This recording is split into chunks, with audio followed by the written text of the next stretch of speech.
Hi friends, எல்லோருக்கும் வணக்கம். இப்போ தான் நம்ம சேனலை ஃபஸ்ட் டைம் பார்க்க வரீங்கன்னா மறக்காமல் சப்ஸ்கிரைப் பண்ணுங்கள். அப்போ தான் நம்ம சேனலில் போடுற எல்லா கதையும் உங்களுக்கு நோட்டிஃபிகேஷனாக வந்து சேரும். வாங்க இன்னைக்கு கதைக்குள்ளே போகலாம். சரோ, எங்கே போயிட்டமா நீ? இங்கே வா.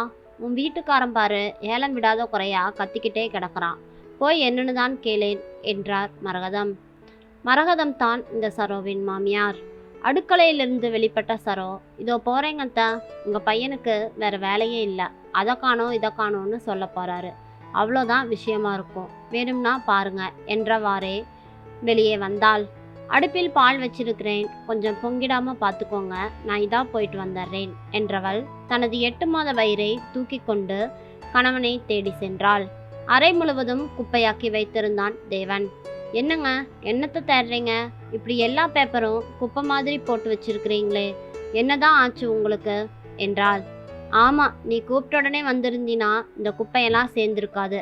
நீ எப்போத்தான் நான் கூப்பிட்றப்ப வந்திருக்கிற. சரி இங்கே வா. 2 நாளைக்கு முன்னாடி வந்த பேப்பரில் ஒரு விளம்பரம் வந்துருந்துச்சான். ஒரு பொருள் வாங்கினா இன்னொரு பொருள் இலவசமாக தராங்களாமா, அதைத்தான் தேடிட்டு இருக்கிறேன். வா, நீயும் வந்து தேடு என்றான் தேவன். இதுக்குத்தான் என்னை ஏலம் போட்டு கூப்பிட்டீங்களா? இலவசம். ஏங்க, எத்தனை வாட்டி தான் நான் சொல்லிட்டேன், இப்படி இனாமாக கொடுக்கறதுல நிறைய ஃபால்ட் இருக்கும், டேமேஜ் இருக்கும், இதை மாற்றிக்கவே மாட்டிங்களா? நீங்களாச்சு உங்கள் இலவசமாச்சு, எனக்கு அடுப்பில் வேலை இருக்குது, நான் கிளம்புறேன் என்று கூறிக்கொண்டு அந்த இடத்தை விட்டு நகர்ந்தாள் சரோ. தேவன் தனியார் கம்பெனி ஒன்றில் நல்ல சம்பளம் வாங்கும் போஸ்டில் இருக்கிறான். ஆனால் அவனுக்கு ஆஃபீஸில் உள்ள பெயர் என்ன தெரியுமா? கஞ்சாதேவன். ஏனென்றால் இவனின் கஞ்சத்தனம் அலுவலகம் எங்கும் பிரபலம். கஞ்சதேவன் என்பது மருவி நக்கல் பண்ணுவதற்காகவே கஞ்சாதேவனாகிவிட்டார்கள். இதில் காமெடி என்னவென்றால் இந்த பெயர் அவனுக்கே தெரியாது. அவனுக்கு கோபம் அப்படி. தனியார் கம்பெனி என்பதாலும் சீட்டு கிளியும் அபாயம் இருப்பதாலும் அவர்கள் தேவனிடம் சொல்லவில்லை. அதற்காக தேவனும் வருத்தப்பட மாட்டான். வீட்டில் அவன் அம்மாவும் மனைவியும் இவனது கஞ்சத்தனத்தை இலவசம் என்றால் வாய்ப்பிழக்கும் எண்ணத்தையும் மாற்ற எவ்வளவோ போராடி தோல்வி அடைந்து விட்டார்கள்.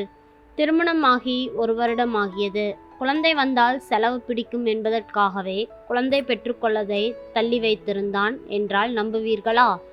இப்போதுதான் எல்லோரும் ஒரு மாதிரி பேசுகிறார்கள் என்று சரோவிக்கு இது 8ஆம் மாதம் நடக்கிறது.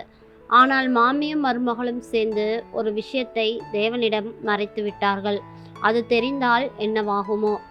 ஒரு வழியாக பேப்பரை தேடி எடுத்த தேவன், சரோ இங்கே வாயேன், ஒரு LED டிவி வாங்கினா ஒரு மிக்சி இலவசமா, நம்ம போய் வாங்கிட்டு வந்துடலாமா? இதை பாருங்க, இதுக்கு முன்னாடி ஒரு கிரைண்டர் வாங்கி கொடுத்தீங்க, அது சுத்துது மாவு அரைக்குதுன்னு, அது சுற்றிக்கிட்டே இருக்குது. ஒரு தடவையாச்சும் ஆன் பண்ணினா அதை பேச்சு அதே கேட்க மாட்டேது. அதை நிறுத்துறக்குள்ள நான் படுற அவஸ்தை இருக்குதே, சொல்லி மாளாது. இந்த சந்தான டயலாக் வேற அப்பப்போ வாயில் வந்து தொலைக்குது. சரி, அது கிடக்குது.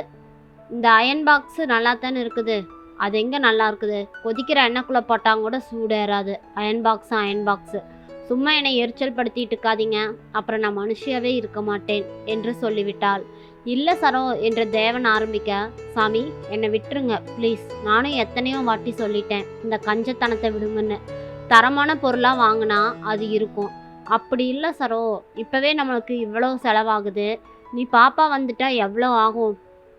அதனால தான் குறைஞ்ச விலையில் வரும்போதே வாங்கிக்கலான்னு சொல்கிறேன். யார், நான் உங்களை சொல்கிறேனா? உங்களுக்கு உங்கள் ஆஃபீஸில் என்ன பேர் தெரியுமா? கஞ்சன்னு. அதை கேட்க எனக்கு எவ்வளோ கஷ்டமாக இருக்குது தெரியுமா? ஏங்க, நீங்கள் நல்லா தானே சம்பாதிக்கிறீங்க, அப்புறம் எதுக்கு இப்படி கணக்கு பார்த்துட்டு இருக்கிறீங்க? ஆமாம், கணக்கு பார்க்காம தாம் தூம்னு செலவழிச்சா என்னை ஓட்டாண்டி ஆக்க சொல்கிறியா? இன்னும் ஒரு வாரத்தில் வளகாப்பு, மாத்திரை மருந்துன்னு எவ்வளோ செலவு அப்படின்னு கத்தினான். நான் அப்படி சொல்லலை, கணக்கு பார்க்குறக்கு ஒரு வழி இருக்குது. நீங்கள் போன தடவை ஆடி மாதத்தில் வாங்கி கொடுத்தீங்க பாருங்க புடவை, அந்த லட்சணத்தை பார்த்தீங்கன்னா உங்களுக்கே அறுக்காது. சாயம் போய் வெளுத்து கிடக்குது 2 தடவையில்.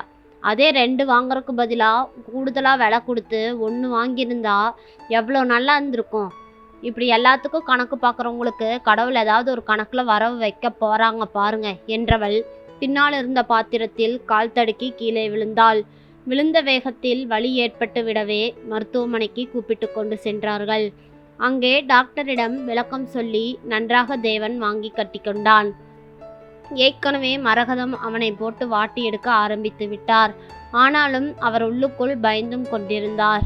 ஏனென்றால் மாமியாரும் மருமகளும் சேர்ந்து மருத்துவர் ஆரம்பத்திலேயே சொன்ன ஒரு விஷயத்தை தேவனிடம் மறைத்திருந்தனர்.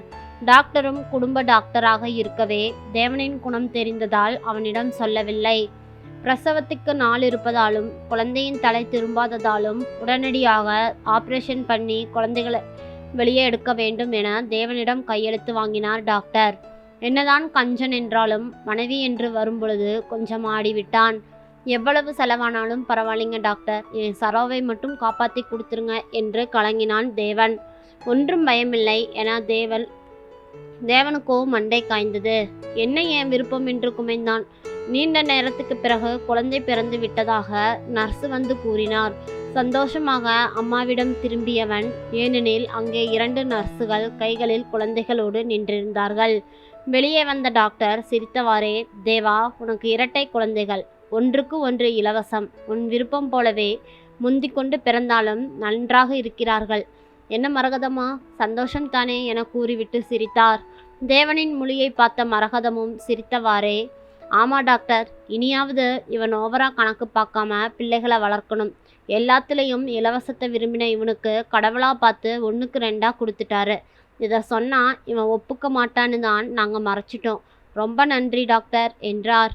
மீண்டும் தேவனை பார்த்து அடக்க மாட்டாமல் சிரித்தார் மரகதாம்பாள். அப்போதும் தேவனின் மொழி மாறவே இல்லை. பாவம் தேவன் எதிர்பாராத இலவசத்தினால் அதிர்ச்சியிலிருந்து மீளவில்லை. ஆனாலும் ஒரு வழியாக அதிர்ச்சியிலிருந்து மீண்டு கஞ்சா தேவன் இப்பொழுது குழந்தைகள் பிறப்புக்கு பிறகு தாராள தேவனாக மாறிவிட்டான். நன்றி.